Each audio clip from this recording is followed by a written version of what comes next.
The way most people try to network into investment banking is the exact reason they never get interviews, because they copy some generic LinkedIn template, blast it out to 50 plus bankers, and when they don't get a response, they conclude networking doesn't work. But it does work, and I can tell you that as a VP investment banker who gets these messages consistently. And those that are thoughtful and well structured, I respond to those. But those that are lazy, generic, and clearly copy pasted are deleted in 2 seconds. Now, I also know this from the other side, because when I was trying to break into banking with no finance degree or connections, I had to build my network from scratch. So in this video, I'm going to walk you through the complete system, what I call the earn the conversation method. All the way from finding the right bankers to reach out to crafting messages that actually stand out, to running the conversation, to following up in a way that converts these connections into interviews, all step by step. And if you're new here, I'm Haris Zamir, an investment banker and CFA charter holder, and I run Chartered Mastery, where we help people land roles in banking. So everything in this video is coming from both sides of the table.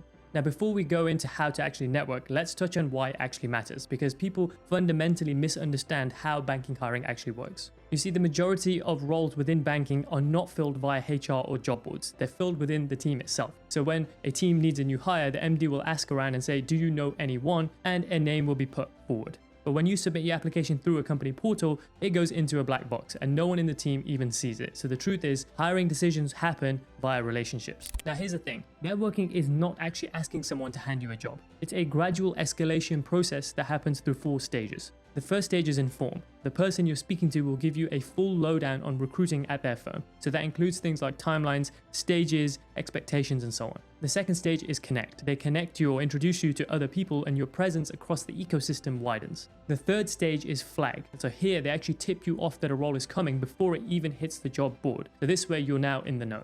And the fourth and final stage is advocate, and this is where they actually put your name forward and into the hat when a hiring decision or process is underway.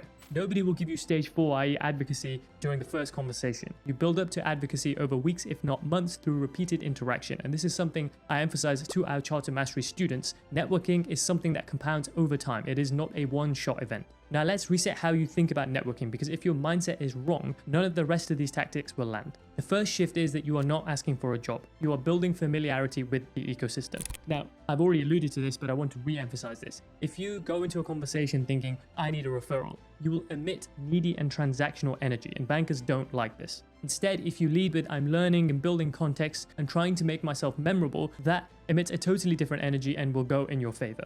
The second shift, and this is very important, is to reduce the pressure on any one interaction. Honestly, if you place too much importance on every conversation, you will seize up, you'll be nervous, you'll be tense, and you won't be able to relax and express yourself. You'll be robotic, and the conversation won't go well. And honestly, this is something that I and many people suffer with, and I did suffer with in the early years of my networking. And I would place far too much importance and think, if this conversation doesn't go well, everything's going to go sideways. The truth is, it's a learning process, and you should expect to have 15, 20 or more conversations before you fully develop a rhythm and start to get positive outcomes. So if you reduce the amount of pressure on the interaction, you go in a relaxed manner and just try and learn as much as possible, you will do better in networking. It's as with anything in life. If you relax, you will perform at your best. Generally speaking, just trust the process. If you've done your preparation and the conversation goes well, great. If it doesn't, there'll be someone else you can speak to. And the third shift is that you do not need to sound incredibly smart. Networking is a people's game. It is not a game of asking the most technical questions. So be relaxed, curious, and genuine. Actually pick up the threads in the conversation, ask follow-ups, drill into things where you are actually curious, and your intellect will shine naturally through. So don't put too much importance on asking technically impressive questions.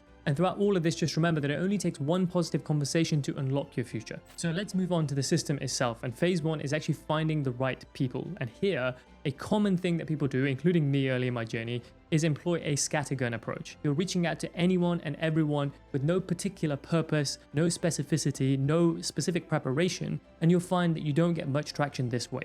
And I genuinely experienced this myself. And of course, right at the beginning, this is somewhat expected because you may not even know what you're actually applying for. But over time, the clearer you get on your objectives, the more specific you need to get in your outreach. So shortlist the specific companies that you'd like to work for, 10 to 20, find specific people in specific teams that you'd like to work in, and prepare specifically for that. I know I'm using the word specifically a lot here, but you will get a lot more traction if you are clear on the intended purpose of your outreach, and the people you are trying to speak to are actually people that can share some value with you. And here it's also worth being realistic about who you're reaching out to. So if you're a switcher or a student who's never even heard of banking, it's probably not worth shooting for people at Goldman or JP, etc. Maybe shoot for mid-market institutions, boutiques, or advisory shops who don't get as many inbounds and therefore are probably more likely to respond. Now, in terms of finding people, LinkedIn is genuinely the best, which is probably not surprising. Now, it's not necessarily the best for actually reaching out, but for discovery, it is the best, and more on this later. And it goes without saying, prioritize common ground. So university alumni is often the best way in. If you are a CFA charter holder or candidate, shoot messages to CFA charter holders or otherwise people from a similar industry to you, maybe same city, and honestly, sometimes even the same background. You will find that people help people who are most similar to them. So if you see someone who looks like they are, 10 years further down the journey and have similar origins to you, they may well respond just because they want to help people who are in a position that they used to be in.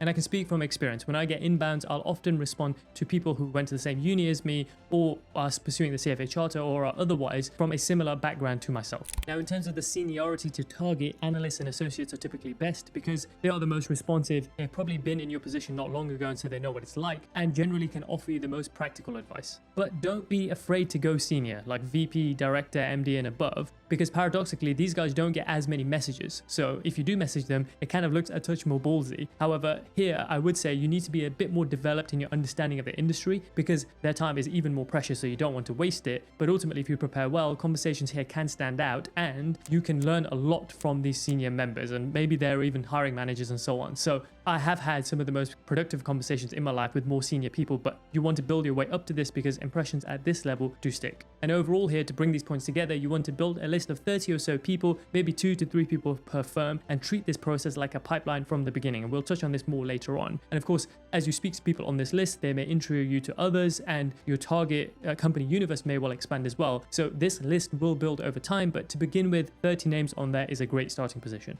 Okay, let's now move on to phase 2, which is the actual outreach. So the actual crafting of messages. And here, I believe I can give a unique perspective because I'm not just suggesting what you send, but I can give you what it actually looks like to receive these inbounds. So let's start with what types of messages get deleted. And these are typically the ones that I will delete. So the first one is desperation. If you're asking someone to save you or help you and you're really struggling, the truth is you look like someone who needs rescuing, not someone who's worth investing time in. And generally speaking, this will not be well received. Bankers are very busy. Of course, they want to help people, but rescuing someone is not necessarily in their wheelhouse. The next one is vague questions. So asking things like, what should I do to break into banking, is dumping all the thinking onto me or whoever it is they're sending the message to. And that is not going to go down well. You're asking someone to give you your career strategy via a LinkedIn message. So you need to be a lot more specific in the questions, and we'll talk about those later. The third one, and we've said this a few times now, is asking for a referral. So asking someone to put their name behind your application when they don't even know you is never going to go down well. So if you ask this, your message is getting deleted straight away. So never ask for a referral.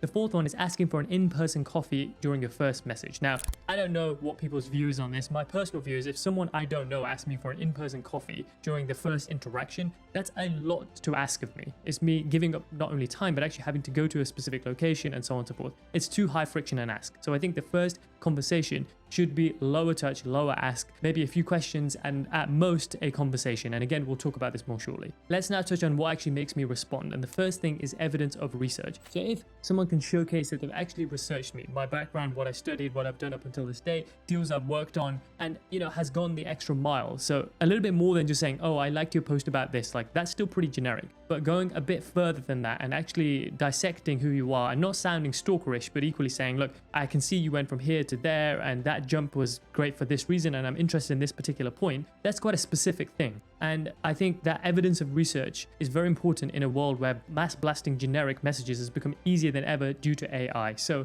that personalization is very important. It's not the only point, but I think without this, you're almost certainly not going to get a response. Then a clear small ask. And this relates to what I just said around asking for an in-person coffee during the first conversation. That initial interaction is landing in the inbox of someone who's very, very busy. So you want to keep it low friction and a small ask. Maybe say, can I ask 2 to 3 questions on this particular thing? And I'm happy to do this via message or during a quick 10 to 15 minute call, something like that. And again, by reducing the ask of me or reducing the ask of the person that you're reaching out to, you increase the chances that they think, you know what, I'll carve out 10 to 15 minutes of my day for this person. The third one, and this works surprisingly well, is finding my work email and dropping me a message there. And the truth is that yes, LinkedIn is great for finding people, but it's a very crowded and busy space and there's a lot of noise on there and most people are not spending a lot of time on their LinkedIn. Whereas they definitely spend a lot of time in their work inbox. So if you send an email there and you manage to attach your CV, craft a compelling email message as well, there's a greater chance that it's actually read. And so if it's read, then thereafter it's a decision to make as to whether you respond to the person, versus LinkedIn messages may well get buried alongside a bunch of others, and just finding someone's email and emailing them and making sure you don't waste their time does show resourcefulness.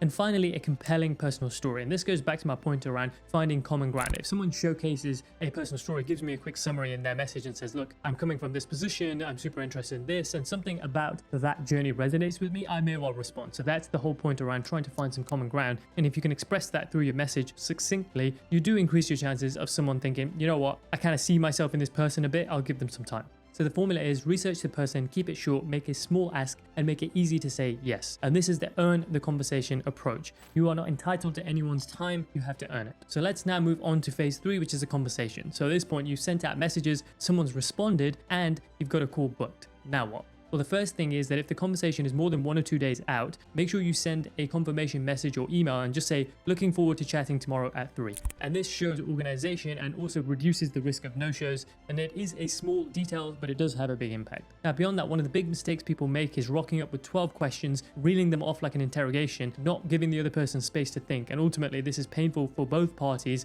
And the banker is just looking at their watch thinking, when will this conversation end? And that is not the impression that you want to leave. Instead, and we'll talk about this more in a second, you want 3 to 5 good quality questions, things that you actually want to discover. And remember the point around not aiming for technically impressive questions, right? You want to ask questions that help you discover more about the role, and then you want to leave space for follow-ups and an actual conversation. Ultimately, the goal is genuine human conversation. So we'll talk about this more in a second. But before you even dive into the questions, you actually want to open with a bit of an icebreaker, the way you would with somebody on the street or a friend. You know, the goal is to develop rapport here. So if you open the conversation and say, thanks for your time, straight into the first question, as I said, it becomes an interrogation. There's no opportunity for this person to get to know you a little bit and for you to strike up an actual connection, which could eventually lead to advocacy, because advocacy doesn't just come from people being impressed with you. It actually comes from people liking you. So that initial small talk, whilst it can be a little bit, uncomfortable to begin with, is actually important. So finding something to sort of break the ice with, whether that be a quick discussion about the weather, if the weather's nice, or, if it's like a Monday, for example, and you've just come off the weekend, you could say, when they ask you, how are you? You can say, great, this weekend it was great. I'm in great spirits because I did X. Sure, right? You don't want to go off into a monologue. How about you? How was your weekend?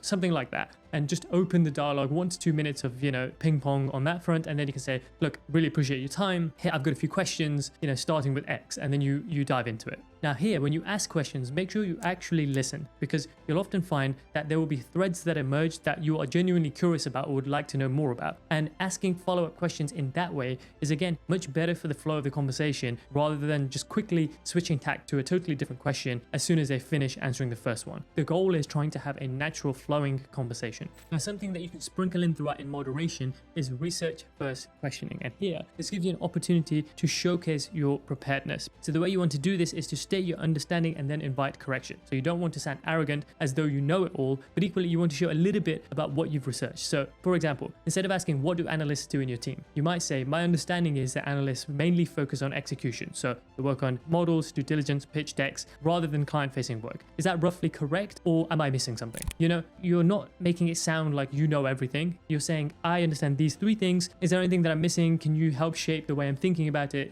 That sort of thing. And it gives you an opportunity to showcase your understanding without sounding arrogant. But remember, you don't want to overdo this. Don't make every single question like this. Just 1 or 2 throughout, just to showcase you've done your research. 2 more points on the conversation which are very important. And the first one is, before closing, ask them if there is anyone else they suggest you speak to. Not, can you refer me to someone else? Is there someone else worth speaking to that I can learn from? And if you can position it like this and they can intro you to someone else, that's beautiful. Your network is already beginning to expand. And finally, the close. And here you want to genuinely thank them because they took time out of their day and week to speak to you. Tell them about one specific takeaway or thing that you've learned in the conversation. And this is a great way to show them that you've been listening. And you can say something like, that particular thing was very interesting and I can't wait to implement that. And then close by asking for permission to update them. And this is super powerful. Most of the time, people will give you this permission and it allows you to follow up and say, look, great conversation, 2 weeks later, and say, look, I've applied for X and I've got some traction here, and so on and so forth. And this is how that initial conversation compounds into a relationship over time. Now, on that point around follow-ups, let's look at phase 4, which is follow-up and conversion. And this is where most people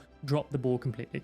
The first thing is to send a thank you note within 24 hours, ideally as soon as possible, and genuinely thank them, summarize something that you learned, and if they suggested you reach out to someone, confirm that you will, and mention that you'll update them in due course. Now, generally speaking, if someone has not responded to your first message, send them a polite update after 1 week saying, look, just nudging this up your inbox in case you're busy, and people can be busy so they can miss your message. And then try once more after 2 weeks if someone hasn't responded, and thereafter gracefully exit, park the contact, and move on to the next. Now, for those you've spoken to, periodic updates are the unlock. So every 2 to 4 weeks, send a short, genuine update saying, since we spoke, I've implemented X, I'm now preparing for Y, and keep them posted on your progress. This is how you stay front of mind without being annoying, and remember that this is how conversations go from stage 1, which was inform, all the way to stage 4, which was advocacy. Now, a quick point on converting to coffee chats. I mentioned earlier not to ask for in-person coffee chats during the initial cold outreach, but of course, as you progress through the journey and the relationships become warmer, you can actually convert these to in-person coffee chats. And particularly once you're in the industry, this is actually a natural step.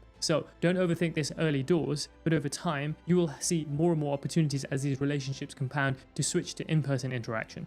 And finally, be realistic about the numbers. It's going to take 15 to 20 conversations before you get traction. So early door, you may well be having conversations and not receiving much more than the information. But over time, the more you do, the easier it gets. And remember, it only takes one positive conversation and one intro to unlock the process, and only takes one level of advocacy for you to land a role. And finally, phase 5 is to treat this all like a pipeline. Like genuinely, treat it the same way bankers view their deal pipeline. Track everything: the name, where they work, their contact details, when you last spoke, what the action points were, what you learned, what you need to follow up on, every single detail. Track it in something like Google Sheets or Notion or whatever your chosen tool is. And if you maintain oversight and this level of organization, this whole process will compound. And you have to dial this process in. So aim for something like 20 touches per week. So that might be 10 new messages and 10 follow-ups. And of course, as your contact list whittles down and you've reached out to more and more of the people, you need to flesh it out further. So you have to dial this process in week after week. And remember, momentum will lead to results. And this is exactly the kind of execution system we've built into the Charter Mastery program, so that nothing falls through the cracks and every single conversation compounds. So to bring it all together, the Earn the Conversation method starts with finding the right people, then earning their attention through specific research and a small ask. Be a human on the call, follow up with discipline, and treat the whole thing like a pipeline. Remember to minimize the pressure and trust the process, because time in the game compounds and it only takes one positive conversation to unlock your future. Now, if you want help building the system, the positioning, the technical foundation, the outreach, the interview preparation, then that's exactly what we've built at Charter Mastery, where we help students and career switchers break into banking. So if you'd like to see if it's a good fit, there's a link to a free strategy call below. And otherwise, if you like this, then you're going to love the next video. Thanks for your time, and I'll see you there.